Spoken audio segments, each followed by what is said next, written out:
नमस्कार दोस्तों, डेट है आज की 23 फरवरी 2022 और स्वागत है आपका एटोएल डिस्कशन में। आज 3 इश्यूज हम डिटेल से डिस्कस करेंगे, 2 हिंदू के एक इंडियन एक्सप्रेस का। सबसे पहले आर्टिकल हम डिस्कस करेंगे हिंदू का केरला लोकायुक्त कंट्रोवर्सी से संबंधित। दूसरा आर्टिकल हम डिस्कस करेंगे इंडियन एक्सप्रेस का एपीएमसी रिफॉर्म्स से संबंधित। उसके बाद तीसरा जो आर्टिकल है इसमें देखो बहुत सारी चीज़ें तो रेलेवेंट नहीं है, हिंदू का ये आर्टिकल है, लेकिन जो इंपॉर्टेंट पॉइंट्स है ना वो हम ड्रा करके डिस्कस करेंगे। और सबसे लास्ट में 5 मिनट का हम स्टैटिक भी डिस्कस करेंगे। देखो, आपको याद होगा मैंने आपसे सजेशंस मांगे थे कि कैसे हम हमारी डिस्कशन को और ज़्यादा प्रोडक्टिव और ज़्यादा इफेक्टिव बना सकते हैं। तो आप में से काफ़ी सारे लोगों ने ये सजेशन दिया था कि 5 मिनट के लिए थोड़ा सा स्टैटिक पोर्शन भी हम ऐड कर सकते हैं, ताकि करंट के साथ साथ हमारा धीरे धीरे सिलेबस भी आगे सरकता जाए। अब जैसे कुछ ही दिनों में या तो आपने प्री की तैयारी स्टार्ट कर दी होगी या फिर आप करोगे, तो फिर सिर्फ इस वीडियो की सहायता से भी स्टैटिक हम थोड़ा थोड़ा डिस्कस करेंगे ना, तो मेंस 5-5 मिनट के लिए आपका आगे चलता जाएगा। ये एक अच्छी चीज़ होगी। तो आज से हम वीडियो के लास्ट में ज़्यादा नहीं 5 मिनट का थोड़ा थोड़ा स्टैटिक भी डिस्कस करते जाएंगे। और एक और चीज़ डिस्कशन स्टार्ट करें, एथिक्स जो कई बार हम डिस्कशन स्टार्ट होने से पहले डिस्कस किया करते थे ना, उसको हम एक नए इनिशिएटिव में डिस्कस करेंगे दूसरे चैनल पे, जो अपना दूसरा चैनल है ना सुमित वाला। वहाँ पे कल ये नए सिरे से एक इनिशिएटिव स्टार्ट किया, एथिक्स थ्रू न्यूज़पेपर्स। जो न्यूज़पेपर्स में न्यूज़ आर्टिकल्स होते हैं उनको हम एनालाइज करेंगे एथिकल पर्सपेक्टिव से, क्या सही है क्या गलत है। तो डेली बेसिस पे 10 मिनट की मान लीजिए वीडियो है, 2 की स्पीड पे भी आप सुनोगे तो भी एथिक्स की जो टर्म्स हैं, टर्मिनोलॉजी है, कंसेप्ट्स हैं, वो डेली बेसिस पे आपके माइंड में ना इनकलकेट होते जाएंगे। एक तो आपको करंट के बहुत सारे एग्जाम्पल्स मिलेंगे। दूसरा, एथिक्स देखो वैसा सब्जेक्ट नहीं है कि आप एग्जाम से 2 महीने पहले रिवाइज करो और आसानी से आप क्वेश्चन लिख पाओ, नहीं। एथिक्स तो देखो आपके माइंड में होना चाहिए, वो अपने आप निकल के आता है। और डेली बेसिस पे कंसेप्ट्स आप सुनोगे ना, अपने आप वो जब लिखोगे तो वो कंसेप्ट्स निकल के आएंगे। तो ये जो वीडियो है ना, इसे आप जरूर फॉलो कीजिएगा और कर ही लीजिएगा, क्योंकि देखो कई बार ना अच्छे इनिशिएटिव्स नहीं चल पाते। क्यों नहीं चल पाते? क्योंकि नेगेटिविटी तो लोग ज़्यादा पसंद करते हैं, कोई मसाले वाली वीडियो हो, लेकिन जो अच्छी वीडियोस है ना उनको लोग कम पसंद करते हैं। तो ये वीडियो आप फॉलो कर लीजिएगा। ये जो क्वेश्चन है ये आपको अटेम्प्ट करना है, ये 2020 में यूपीएससी ने पूछा था। What are the main constraints in the transport and marketing of agriculture produce in India. Main constraint क्या है एग्रीकल्चर प्रोड्यूस के मार्केटिंग में और ट्रांसपोर्ट में? सीधा ये सिंपल क्वेश्चन था, मतलब एक ही पार्ट था, 2020 में यूपीएससी ने पूछा था। ये अच्छी लाइन है, कोट नहीं है, जो आप इस्तेमाल कर सकते हो अपने आंसर में। इंडिया की जो सिविलाइजेशन है वो 5000 सालों तक सरवाइव कर पाई, जिसका एक रीजन ये भी है इंडिया की वैल्यूज में टॉलरेंस है। इंडिया में डिफरेंस और डिसेंट को एक्सेप्ट किया जाता रहा है, तभी इंडिया की जो सिविलाइजेशन है वो 5000 साल तक सरवाइव कर पाई। आगे भी हमें हमारी इन वैल्यूज को सस्टेन करने की आवश्यकता है, सहेज के रखने की आवश्यकता है। चलिए डिस्कशन स्टार्ट करते हैं। फर्स्ट इंपोर्टेंट आर्टिकल केरला में काफ़ी दिनों से चल रही लोकायुक्त कंट्रोवर्सी से संबंधित है। आप जीएस पेपर सेकंड के इस टॉपिक से आर्टिकल को रिलेट कर सकते हो। क्या कंटेस्ट है? देखो, केरला में ना लोकायुक्त एक्ट जो है उसको अमेंड किया गया है ऑर्डिनेंस की सहायता से। जहां एक तरफ विपक्ष का ये कहना है ऑर्डिनेंस की सहायता से लोकायुक्त एक्ट को अमेंड किया गया है और अब लोकायुक्त से उनकी जो पावर्स हैं वो छीन ली गई हैं। दूसरी तरफ सरकार का ये कहना है लोकायुक्त एक्ट में कुछ अनकॉन्स्टिट्यूशनल प्रोविजंस थे, सिर्फ उनको हटाया गया है, हमने लोकायुक्त की पावर नहीं छीनी है। तो ये कंटेक्स्ट है। हम आगे बढ़ने से पहले थोड़ा देखो बैकग्राउंड डिस्कस करते हैं। हमारे देश में जब भी लोकपाल या फिर लोकायुक्त वर्ड आता है ना, डिबेट स्टार्ट हो जाती है पॉलिटिकल सर्कल्स में। सबसे पहली बार ये वर्ड इस्तेमाल किया गया था जब फर्स्ट एआरसी कमीशन आया था ना, मोरारजी देसाई की अध्यक्षता में 1966 में। तो उस समय पहली बार इस वर्ड का इस्तेमाल किया गया था। उस समय देखो पॉलिटिकल करप्शन काफी ज्यादा बढ़ गया था। तो उस समय यह सोचा गया था कि जब भी पब्लिक फंक्शनरीज जैसे ministers of government, public officials, इनके खिलाफ अगर सीरियस कंप्लेंट्स आती है ना, तो उनको एड्रेस करने के लिए अलग से एक बॉडी होनी चाहिए, ओम्बड्समैन होना चाहिए लोकपाल की फॉर्म में। पहला बिल आया 1968 में लोकपाल की बॉडी को इस्टेब्लिश करने के लिए, लेकिन यह बिल लैप्स हो गया हाउस के डिसॉल्व होने के साथ ही। उसके बाद तो देखो सालों साल लोकपाल का जो बिल है आता रहा, लैप्स होता रहा। फिर आपको याद होगा 2011 में बहुत बड़ी मूवमेंट चली थी अन्ना हजारे के नेतृत्व में, तब जाके सरकार ने आखिरकार 2013 में लोकपाल और लोकायुक्त वाला एक्ट बनाया था। क्या है 2013 वाले लोकपाल लोकायुक्त एक्ट में?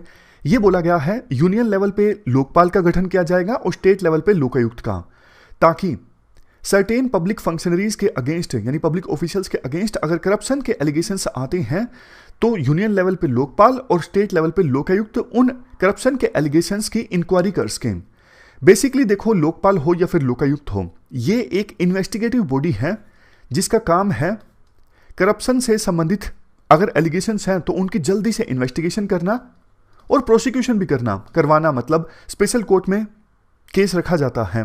बट देखो डिफरेंस ये है, लोकपाल बाकी इन्वेस्टिगेटिंग बॉडीज की तरह कोई साधारण इन्वेस्टिगेटिव बॉडी नहीं है जैसे सीबीआई है। ऐसा क्यों? क्या स्पेशल है लोकपाल में? देखो, लोकपाल को हेड किया जाता है चीफ जस्टिस ऑफ इंडिया के द्वारा या फिर रिटायर्ड जज के द्वारा।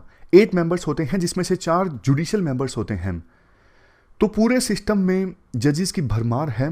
लोकपाल की अपनी एक इंक्वायरी विंग भी होती है, एक प्रोसिक्यूशन विंग भी होती है, ताकि अगर इन्वेस्टिगेशन की आवश्यकता पड़े तो इन्वेस्टिगेशन को कंडक्ट किया जा सके, और प्रोसिक्यूशन के लिए अलग से प्रोसिक्यूशन विंग भी है। डायरेक्टर ऑफ प्रोसिक्यूशन क्या करते हैं? लोकपाल जब अपनी फाइंडिंग देते हैं ना, तो लोकपाल की फाइंडिंग के आधार पर director of prosecution special court में केस फाइल करते हैं। अगर देखो लोकपाल की जुरिडिक्शन की हम बात करें, प्राइम मिनिस्टर के against ministers, member of parliament, group A B C D officers और सेंट्रल गवर्नमेंट के ऑफिशियल्स, इनमें से किसी के अगेंस्ट भी अगर करप्शन के एलिगेशन है ना, तो लोकपाल के पास जुरिडिक्शन है उन एलिगेशंस की जांच करने की। और एक बार जब इन्वेस्टिगेशन खत्म हो जाती है तो जैसा हमने डिस्कस किया, लोकपाल जो है, लोकपाल की फाइंडिंग के आधार पर director of prosecution special court में केस फाइल कर सकते हैं। और यह केस फाइल किया जाता है प्रिवेंशन ऑफ करप्शन एक्ट के तहत।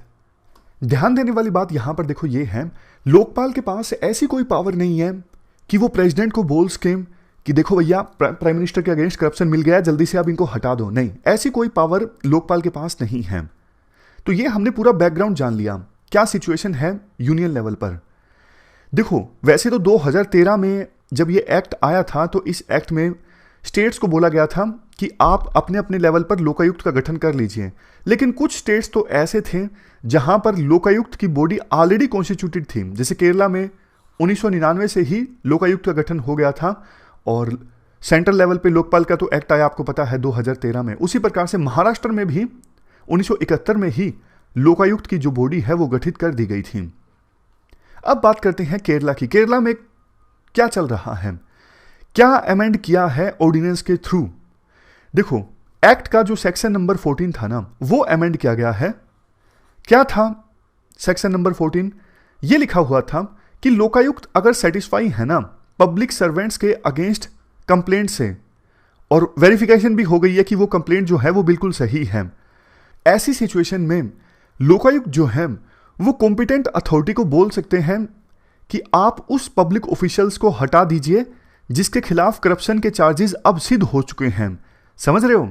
मतलब लोकायुक्त के पास कंप्लेंट आई पब्लिक ऑफिशियल के अगेंस्ट, उस कंप्लेंट को वेरीफाई किया गया, पता लगा कंप्लेंट सही है, तो लोकायुक्त क्या करेंगे? कॉम्पिटेंट अथॉरिटी को रिकमेंडेशन भेजेंगे जिन्होंने अपॉइंट किया है उस पब्लिक ऑफिशियल को कि भैया इनको हटा दीजिए। तो उस कॉम्पिटेंट अथॉरिटी को लोकायुक्त की जो बात है वो माननी पड़ेगी।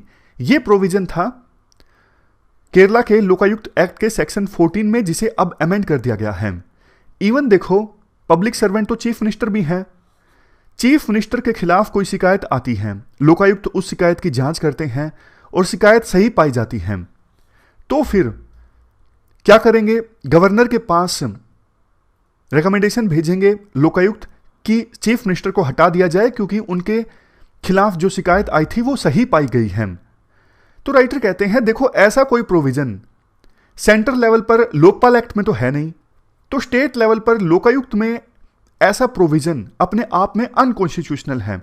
अनकॉन्स्टिट्यूशनल और जस्टिस के अगेंस्ट क्यों है वो बताते हैं राइटर। सबसे पहली चीज देखो, पहली तो बात यह है, जो ये लोकायुक्त है ना, ये इन्वेस्टिगेटिव बॉडी है, कोर्ट थोड़ी ना है।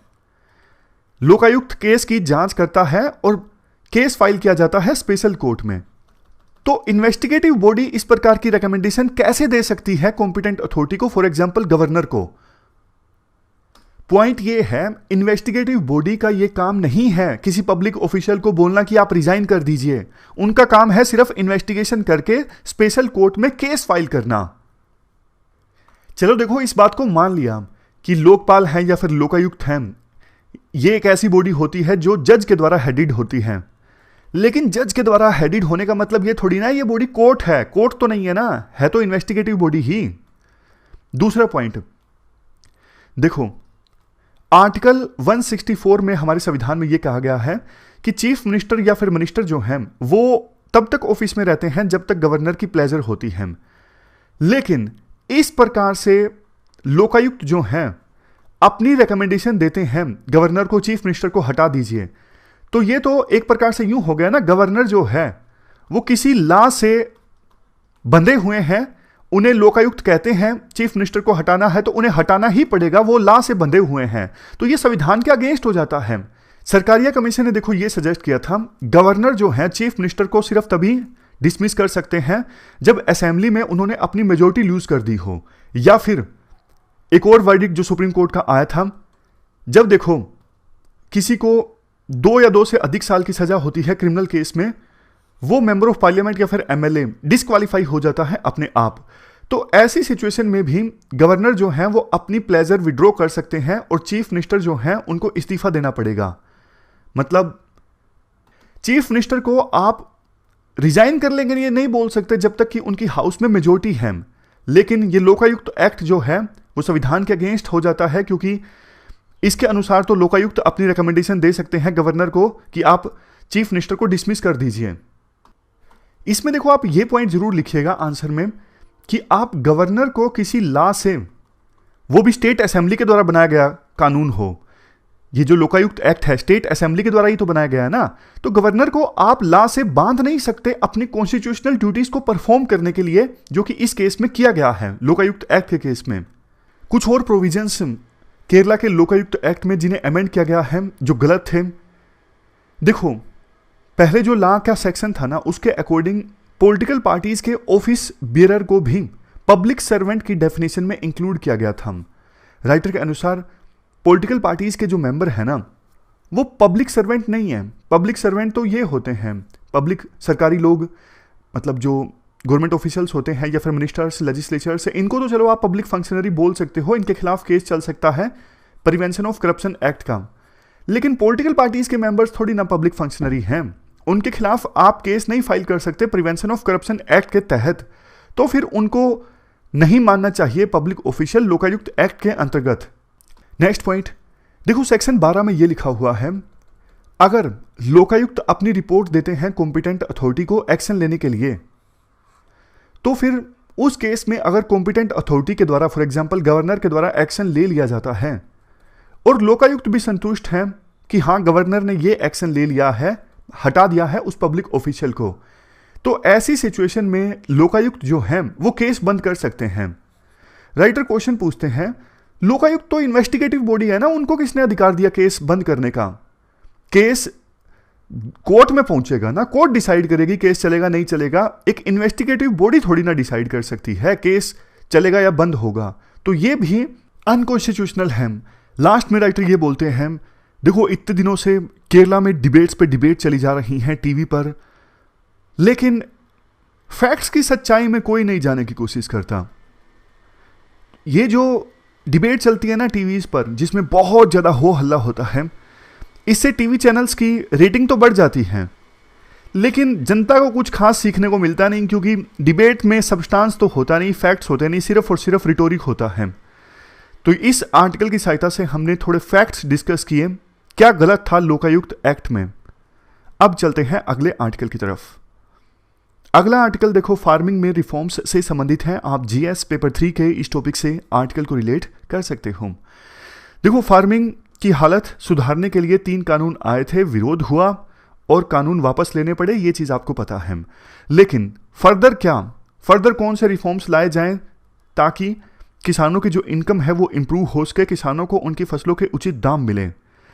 देखो जो एपीएमसी मार्केट्स है ना, एग्रीकल्चर प्रोड्यूस मार्केटिंग कमेटी, इनमें रिफॉर्म लाने के लिए 2003 में एक्ट आया था, APMC model act. UPSC question पूछ चुकी है इस पर। और 2017 में भी एक्ट आया, APL act of 2017, agriculture produce and live stock marketing act. In acts के थ्रू देखो फार्मर्स को अल्टरनेटिव चैनल तो मिला है, एपीएमसी मंडी के अलावा अल्टरनेटिव चैनल उन्हें मिला है अपनी फसल बेचने के लिए। बट देखो राइटर कहते हैं हम महाराष्ट्र के एपीएमसी मंडी में गए। महाराष्ट्र उन चुनिंदा स्टेट्स में से एक है जहां पर एपीएमसी मॉडल एक्ट 2003 लागू हुआ। तो ये कहते हैं पार्शियल रिफॉर्म्स तो आए हैं लेकिन बहुत कुछ करने की आवश्यकता है। जैसे सबसे पहले देखो नंबर ऑफ मार्केट्स इंक्रीज करने की आवश्यकता है। अभी हमारे देश में 2477 प्रिंसिपल रेगुलेटेड मार्केट्स हैं और 4843 सब मार्केट यार्ड्स हैं। वैसे ये सब मार्केट यार्ड क्या होता है? देखो सब मार्केट यार्ड ऐसा होता है कि जैसे मार्केट में जगह नहीं है तो सरकार ने नोटिफाई कर दिया कि किसान जो हैं वो इस स्पेसिफाइड एरिया में आके भी अपनी फसल बेच सकते हैं, तो वो सब मार्केट यार्ड हो गया। समझ रहे हो? तो नेशनल कमीशन ऑन फार्मर ने 2004 में अपनी रिकमेंडेशन दी थी जिसके अनुसार हमारे देश में 41,000 मार्केट्स की आवश्यकता है ताकि किसान जो हैं वो मार्केट को आसानी से एक्सेस कर सकें। लेकिन देखो जहां पंजाब में एक मार्केट है हर 118.78 स्क्वायर किलोमीटर के एरिया में, दूसरी तरफ मेघालय में एक मार्केट है 11,215 स्क्वायर किलोमीटर के एरिया में। इतना डिफरेंस है, देख लीजिए। जबकि नेशनल कमीशन फॉर फार्मर्स ने यह रिकमेंड किया था एक रेगुलेटेड मार्केट होनी चाहिए हर 5 किलोमीटर के रेडियस में। ऑन एन एवरेज आज के समय में किसान को 50 से लेकर 100 किलोमीटर के बीच में जाना पड़ता है अपनी फसल को बेचने के लिए। तो ये इसमें आप सुधार कीजिए, ज़्यादा मार्केट्स इस्टेब्लिश कीजिए। टोटल हमारे देश को 41,000 मार्केट्स की आवश्यकता है। दूसरा पॉइंट, इंफ्रास्ट्रक्चर फैसिलिटीज़ को आप इंप्रूव कीजिए। मंडी में देखो आपको मिडिलमैन देखने को मिलेंगे, दूसरे भी प्लेयर्स देखने को मिलेंगे, एक कच्चा आड़तिया एक पक्का आड़तिया। मतलब एक तो मेन आड़तिया होता है लेकिन उसके नीचे भी मिडिलमैन होते हैं जो किसान से उसकी फसल ले लेते हैं और फिर वो मेन आड़तिया के पास लेके जाते हैं। तो ये जो मिडिलमैन की लेयर्स है ना वो खत्म होनी चाहिए, क्योंकि देखो वो अपना कमीशन ले रहे हैं सिर्फ मीडिएशन करवा के, कुछ वो वैल्यू एडिशन नहीं कर रहे हैं। जैसे कि फसल को सॉर्ट करना, मतलब कुछ खराब फसल है तो उसको अलग करना या फिर ग्रेडिंग करना, मतलब क्वालिटी के हिसाब से असेस करना, ये सब काम भी नहीं किए जाते मिडिलमैन के द्वारा, लेकिन वो कमीशन ले लेते हैं। इन प्रिंसिपल देखो आज के समय में प्रोविज़न ये है कि लेबोरेटरीज होती हैं मंडीज में जहाँ पे किसान ऑनलाइन ट्रांजैक्शंस के लिए अपनी फसल की जो क्वालिटी है ना वो टेस्ट करवा सकते हैं, लेकिन बहुत कम फसल ही लैब्स में असेस की जाती है। आज भी फसल जो है, फसल की क्वालिटी को असेस किया जाता है ट्रेडिशनल मेथड्स की सहायता से, जैसे हाथ में गेहूं के कुछ दाने उठा लिए और देखा जाता है देसी तरीके से कि फसल की क्वालिटी कैसे है। लैब में नहीं असेस किया जाता ज़्यादातर फसल को। एपीएमसी को देखो, एपीएमसी मंडीज में आर्टिफिशियल इंटेलिजेंस मशीन्स होनी चाहिए फसल की क्वालिटी को असेस करने के लिए, ताकि टेस्टिंग प्रोसेस को जल्द से जल्द कंप्लीट किया जा सके। इसके बाद आता है तीसरा point, effective and transparent functioning of eNAM. ENAM मतलब देखो नेशनल एग्रीकल्चर मार्केट, ये एक यूनिफाइड नेटवर्क है जो कि वेरियस एपीएमसी मंडीज को आपस में जोड़ता है, ताकि किसान जो है अपनी फसल नेटवर्क में जो भी मंडीज है ना वहां पे बेच के जहां पे उसको अच्छे दाम मिलते हैं, सिर्फ एक पर्टिकुलर मंडी तक वो सीमित ना हो अपनी फसल बेचने के लिए। 21 स्टेट्स और 3 यूटीज में अभी तक देखो 1000 जो मार्केट्स है ना उनको इंटीग्रेट किया जा चुका है ईनैम में, यानी नेशनल एग्रीकल्चर मार्केट में। बट राइटर कहते हैं ये जो ईनैम है ना, नेशनल एग्रीकल्चर मार्केट का जो नेटवर्क है ना वो बहुत ही ज़्यादा वीक शेप में है, मतलब अच्छे से परफॉर्म नहीं कर रहा है। किसानों को इसका या तो बिल्कुल भी फायदा नहीं हो रहा है या फिर काफ़ी ज़्यादा लिमिटेड फायदा हो रहा है, और आज के समय में बहुत कम ट्रेड हो रहा है ईनैम के थ्रू। और जो भी ट्रेड हो रहा है ना, ज़्यादातर ट्रेड तो ये ट्रेडर्स ही कर लेते हैं। मान लीजिए किसान ने तो अपनी फसल एपीएमसी मंडी में बेच दी, तो जो व्यापारी है ना वही रेट देख लेता है ईनैम में क्या रेट है। अगर उसको लगता है कि दूसरी मंडी में बढ़िया रेट मिल रहा है तो वो खुद बेच देता है। किसान नहीं बेचता ईएम के थ्रू, किसान अपनी फसल बेच देता है व्यापारी को, और व्यापारी आगे इस ऑनलाइन मार्केट का थोड़ा बहुत फायदा उठा लेता है कभी कभार, लेकिन कायदे से तो किसानों के लिए ये आया था ना ई नैम। किसान तो अपनी फसल बेच ही नहीं रहा है, ई नैम के थ्रू फिर फायदा क्या? आइडियली होना ये चाहिए, किसान जब भी अपनी फसल एपीएमसी मंडी में लेके आता है ना, गेट एंट्री पर ही वो अपनी फसल को रजिस्टर करवा ले, वेट तुलवा ले और फसल का जो सैंपल है वो टेस्ट करवा ले। उसके बाद फिर वो इंतजार कर ले कि किसान को उसकी फसल के आधार पर कितने दाम, कितने ई नैम प्राइस अनाउंस किए जाते हैं, ताकि वो डिसाइड कर ले कि उसे अपनी फसल ई नैम के थ्रू बेचनी है या फिर नहीं बेचनी है। देखो दिक्कत यह है ना, किसानों को डिजिटल मीडिया की इतनी आवश्यकता, इतनी अवेयरनेस होती नहीं है, इसलिए कमीशन एजेंट को ही ज़्यादा फायदा हुआ है, ई नैम से किसानों को नहीं हुआ है। चौथा पॉइंट, देखो सरकार विभिन्न फसलों के लिए एमएसपी तो अनाउंस करती है, आपको पता है, और प्रोक्योर तो 2-3 फसलें ही करती हैं, जैसे व्हीट, राइस। लेकिन जब किसान अपनी फसल लेकर मंडी में जाता है ना, अब कायदे से बोली लगती है फसल की। किसान जो फसल लेके गया है मंडी में, उसकी बोली लगती है। अब कायदे से देखो बोली स्टार्ट होनी चाहिए एमएसपी से, क्योंकि एमएसपी तो मिनिमम सपोर्ट प्राइस तो सरकार ने अनाउंस ही कर दिया ना, तो यहां से बोली स्टार्ट होनी चाहिए, ऊपर चाहे कहीं तक जाए। बट ना, ये जो ट्रेडर होते हैं, कमीशन एजेंट होते हैं, जो बोली लगाते हैं, वो आपस में सहमति बना लेते हैं कि हम हमारी बोली स्टार्ट करेंगे, जैसे 1000 रुपये एमएसपी है तो 800 से स्टार्ट करेंगे। किसान पूछता है क्यों? वो बोलता है कि भैया तुम्हारी फसल की क्वालिटी अच्छी नहीं है। किसान के पास दूसरा ऑप्शन नहीं है ना, वो बोलते हैं ठीक है आप 800 से स्टार्ट कीजिए। इसे कम करने के लिए आप एक चीज ये इंश्योर कीजिए, सरकार ऐसा कोई रूल बना दे कि फसल को ना, चाहे क्वालिटी कितनी भी खराब हो, एमएसपी से इस परसेंटेज से ज्यादा कम नहीं कर सकते। जैसे एमएसपी अगर 1000 है तो इससे 10% से ज्यादा आप कम नहीं कर सकते। जैसे 900 से कम पर तो आप खरीद ही नहीं सकते।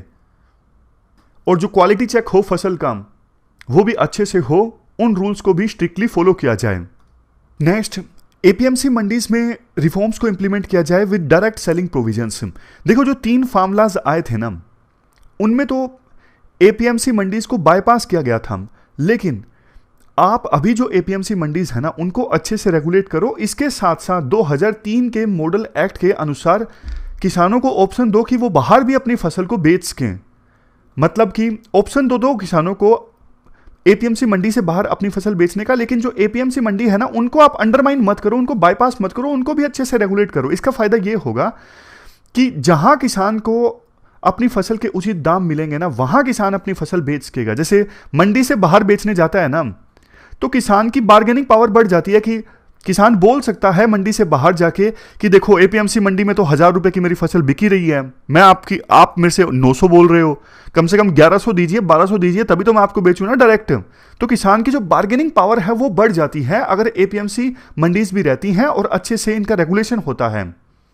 तो ये हमने पूरा आर्टिकल डिस्कस किया फार्मिंग से संबंधित रिफॉर्म्स के बारे में। चलते हैं आगे। अगला जो आर्टिकल है बाइडेन की इंडो पैसिफिक स्ट्रेटजी के बारे में है। ब्रह्मा चैलेनी के द्वारा ये आर्टिकल लिखा गया है, रियलिस्ट हैं जिन्होंने ये आर्टिकल लिखा है। तो जो पॉइंट्स अभी तक हमने नहीं डिस्कस किए हैं उनको अलग से निकाल के डिस्कस करते हैं। देखो अभी ना रशिया और यूक्रेन के बीच टेंशंस चल रही हैं। आपको पता है रशिया ने यूक्रेन के 2 प्रोविंसेस को इंडिपेंडेंट मान लिया है, अपनी फोर्सेस भी उन प्रोविंसेस में भेजने का आदेश दिया है as a peacekeeping force. तो यूएसए ने भी बदले में सैंक्शंस लगा दिए हैं रशिया के ऊपर। दूसरी तरफ इंडो पैसिफिक स्ट्रेटजी है यूएस की, उस स्ट्रेटजी की सहायता से यूएस जो है वो चाइना को काउंटर करना चाहता है। चाइना जो सुपर पावर बनना चाहता है, यूएस को रिप्लेस करके उस कैंपेन को रोकना चाहता है यूएसए। अब राइटर के अनुसार रशिया के कारण ना यूएसए लगातार डाइवर्ट हो रहा है। जैसे देखो सोशल मीडिया आपको डाइवर्ट करती है, पढ़ने नहीं देती, उसी प्रकार से रशिया जो है, रशिया के कारण यूएसए का डाइवर्जन हो रहा है, वो अपनी इंडो पैसिफिक स्ट्रेटजी पर ध्यान नहीं दे पा रहा है। तो इसका फायदा चाइना उठा सकता है। 11 फरवरी को यूएस ने अपनी इंडो पैसिफिक स्ट्रेटजी अनाउंस की, काफ़ी डिले के बाद, वो भी जल्दबाजी में की, क्योंकि उसी दिन ये भी स्टेटमेंट दी गई कि रशिया जल्द ही यूक्रेन के ऊपर अटैक कर सकता है, जो कि फाइनली यूक्रेन ने कर भी दिया। तो यूक्रेन पर यूएसए की एनर्जी ज़्यादा जा रही है ना, तो यूएसए को टाइम नहीं मिल पा रहा है अपनी इंडो पैसिफिक स्ट्रेटजी के लिए। वैसे ट्रंप ने ये बोला था हमारा इंडो पैसिफिक रीजन का विजन ये है, free and open Indo Pacific region. अब वही जो प्रिंसिपल है वो बाइडेन ने भी अपनाया है। डॉक्यूमेंट ने कन्फर्म किया है कि पहले जो क्वाड है वो कुछ ही एरियाज तक सीमित था, लेकिन अब क्वाड और ज़्यादा इश्यूज की तरफ जाएगा, जैसे जियो इकोनॉमिक और climate change, supply chain cooperation, joint technology deployment. Writer कहते हैं देखो अगर क्वाड इतने सारे इश्यूज की तरफ जाएगा ना तो उसका मेन जो पर्पज है ना इन 4 देशों का एक साथ आने का, ऑस्ट्रेलिया, जापान, इंडिया, यूएसए, वो है सिक्योरिटी, वो है डिफेंस, वो पर्पज डिफीट हो जाएगा अगर क्वाड इतने सारे इश्यूज पर एक साथ कोऑपरेट करेगा, ऐसा राइटर का मानना है। और जहां देखो एक तरफ यूक्रेन बॉर्डर पर रशिया ने अपनी इतनी सारी जो ट्रूप्स हैं वो डिप्लॉय कर दी, उस पर तो यूएसए ने काफी क्रिटिसिज्म किया रशिया का, लेकिन एलएसी पर चाइना ने इतने सारी अपनी ट्रूप्स को डिप्लॉय करके रखा है, उसको लेके यूएसए ज्यादा मुखर नहीं है, जबकि इंडिया तो यूएसए के साथ है क्वाड में भी। बहुत बार यूएसए की फॉरेन मिनिस्ट्री के द्वारा जो स्टेटमेंट्स रिलीज की जाती है ना, उनमें एलएसी पर conflict along the line of actual control with India बोल दिया जाता है। कई बार China behaviour in line of actual control बोल दिया जाता है। अरे आप भैया बोलो ना सीधा सीधा एग्रेशन ऑफ चाइना, जैसे आप रशिया के बारे में बोल रहे हो कि एग्रेशन अगेंस्ट यूक्रेन, चाइना के बारे में भी आप बोलिए ना। बाइडेन ने देखो अभी तक चाइना को काफी रिस्पेक्ट से ट्रीट किया है as comparison to Russia. Russia के ऊपर 2 राउंड्स के सैंक्शन अभी तक पुतिन लगा चुके हैं, पुतिन को किलर भी कहा बाइडेन ने, लेकिन बाइडेन ने अभी तक चाइना ने जो इतना ज्यादा बिल्डअप तैयार किया है ना एलएसी पर, इसके खिलाफ सीधा सीधा नहीं बोला है। आज के समय में बाइडेन काफी ज्यादा मिलिट्री रिसोर्स डाइवर्ट कर रहे हैं यूरोप में यूक्रेन इशू के ऊपर, बट बाइडेन ने जैसे देखो यूक्रेन को छोड़ दिया अपने किस्मत के भरोसे, तो उसके बाद यूएसए के ऊपर से ना एलाई कंट्रीज का भरोसा भी डगमगाया है। कल को अगर ताइवान के ऊपर चाइना अटैक करता है, क्या यूएसए तब भी बीच में नहीं आएगा? फिर तो यूएसए ने इतने सारे देशों के साथ जो संधि करके रखी है, देखो ये बात सच है, यूक्रेन के साथ एज सच यूएसए का कोई एग्रीमेंट नहीं था, उसी प्रकार से ताइवान के साथ भी यूएसए का अभी क्या एग्रीमेंट है उसको लेके एम्बिग्विटी है, लेकिन फिर भी एलाई कंट्रीज का भरोसा तो डगमगाता ही है ना। तो इस पूरे आर्टिकल में एसेंस जो निकल के आता है, राइटर ये बोलना चाहते हैं यूरोप पर आप जरूरत से ज्यादा ध्यान मत दीजिए, आपको अगर आज के समय में ध्यान देने की आवश्यकता है तो वो रीजन है इंडो पैसिफिक। पूरे वर्ल्ड का जो इकोनॉमिक या फिर स्ट्रेटेजिक सेंटर है ना, अब वो शिफ्ट हो रहा है इंडो पैसिफिक में। तो इंडो पैसिफिक रीजन में अगर यूएसए को अपनी और एलाई कंट्रीज की पावर को बरकरार रखना है, चाइना को चैलेंज करना है, तो अपनी जो प्रायोरिटीज हैं वो ठीक से डिसाइड करनी होगी।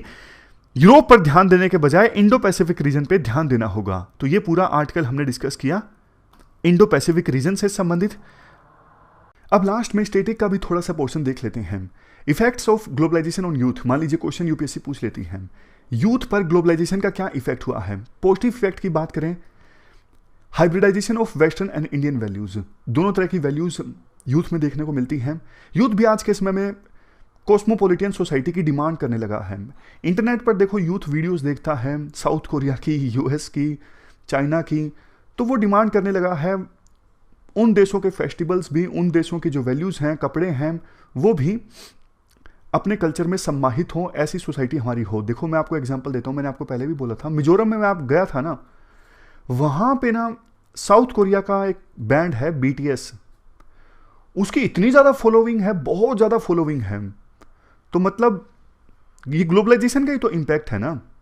Next, globalisation has highlighted the importance of skill. Globalisation की वजह से स्किल्स की इंपॉर्टेंस जो है वो बढ़ी है। जो ग्लोबल विलेज है उसका आइडिया प्रमोट हुआ है। नेक्स्ट, ग्लोबल विलेज मतलब पूरा जो वर्ल्ड है वो एक विलेज की तरह है। जब से ग्लोबलाइजेशन आया है, इंटरनेट आया है, आइडियाज का जो ट्रांसमिशन है वो इतना ज़्यादा ईजिली हो जाता है, लोग भी आसानी से आ जा सकते हैं। पहले की तरह नहीं रहा कि आपको वर्ल्ड के एक हिस्से में दूसरे हिस्से में जाना होता था तो बहुत दिन लग जाते थे। अब आजकल ऐसा नहीं होता, पूरा वर्ल्ड जो है वो एक विलेज की तरह बन गया है। तो ये जो आइडिया है ना यूथ को अब अच्छा लगता है। यूथ पहले की अपेक्षा कर ज़्यादा इन्फॉर्म्ड है, उसको पता है यूएसए में क्या होता है, यूके में क्या होता है, वो उसी प्रकार की चीज़ें इंडिया में भी डिमांड करता है। एजुकेशन और एंटरप्राइज की इंपॉर्टेंस भी बढ़ी है। जैसे शार्क टैंक का आना क्या है, शार्क टैंक यूएसए का शो था, 2009 में यूएसए में आया था, अब इंडिया में भी आया है। Next, change in the attitude towards religion. Religion के प्रति यूथ का जो एटीट्यूड है ना वो चेंज हुआ है ग्लोबलाइजेशन के कारण। अब नेगेटिव इफेक्ट्स की बात करें, क्लोथिंग स्टाइल जो है वो चेंज हो चुका है, लोग जीन्स वगैरह ज़्यादा पहनने लगे हैं, जो भारतीय परिधान हैं उनको भूलने लगे हैं। एल्डर्स के साथ डिस्कनेक्ट देखने को मिला है। पहले देखो इंडियन वैल्यूज़ के हिसाब से जो एल्डर्स के साथ यूथ का जो रिलेशन होता था बहुत स्ट्रॉन्ग होता था। दादी की कहानियाँ ये तो फेमस हैं, लेकिन आज के समय में न्यूक्लियर फैमिलीज बड़ी हैं ग्लोबलाइजेशन के कारण, तो एल्डर्स के साथ जो डिस्कनेक्ट है वो भी बड़ा है। हेल्थ डिसऑर्डर, अलग अलग तरह का खाना खाना, पिज्ज़ा बर्गर ये सब चीज़ें, ये हमारे फूड नहीं है ना। तो इस प्रकार के जंक फूड ज़्यादा खाने की वजह से भी या फिर सीडेंट्री लाइफस्टाइल की वजह से भी जो डिसऑर्डर हैं वो इंक्रीज हुए हैं। यूथ जो है वो मार्जिनलाइज सेक्शन बन गया है। ये देखो ऐसे यूथ ग्लोबलाइजेशन के कारण ये तो देखता है कि दूसरे देशों में क्या हो रहा है, लेकिन जब उसे इंडिया में वो सब नहीं देखने को मिलता, उस प्रकार की स्किल, उस प्रकार की जॉब्स, उस प्रकार की एजुकेशन नहीं मिलती, तो वो मार्जिनलाइज हो जाता है, कुछ कर नहीं पाता चाहकर भी। Next, increased urban migration and unemployment. Urban migration ज़्यादा बढ़ा है ग्लोबलाइजेशन के कारण। हमारे देश में अर्बनाइजेशन ज़्यादा हो रहा है, रूरल एरिया से अर्बन एरियाज़ की तरफ जो माइग्रेशन है वो ज़्यादा होता है। कंज्यूमरिस्ट जो एटीट्यूड है यूथ का वो भी इमर्ज होके आया है। ज़्यादा कंज्यूम करना, ये यूएसए का कल्चर है ना, कंजम्पशन ज़्यादा करने वाला, वो इंडिया में भी अब काफ़ी बार देखने को मिलता है। ऐसे ऐसे प्रोडक्ट्स हम परचेज कर लेते हैं जिनकी हमें आवश्यकता ही नहीं है। ये एग्जाम्पल है कंज्यूमरिज्म का। फैमिली के अंदर यूथ का जो स्टेटस है वो भी चेंज हुआ है, क्योंकि फैमिलीज न्यूक्लियर हो गई ना। न्यूक्लियर फैमिली में मान लीजिए 3 लोग हैं, 4 लोग हैं, अब बच्चों की ज़्यादा सुनने लगे हैं माता पिता। पहले जॉइंट फैमिलीज में इतनी नहीं सुनी जाती थी। अब सबसे लास्ट में increased cases of depression and suicide, ये भी बढ़े हैं ग्लोबलाइजेशन के आने के बाद। तो इस प्रकार से हमने स्टैटिक भी डिस्कस किया। हमारी आज की डिस्कशन में इतना ही है। Thank you very much for discussion.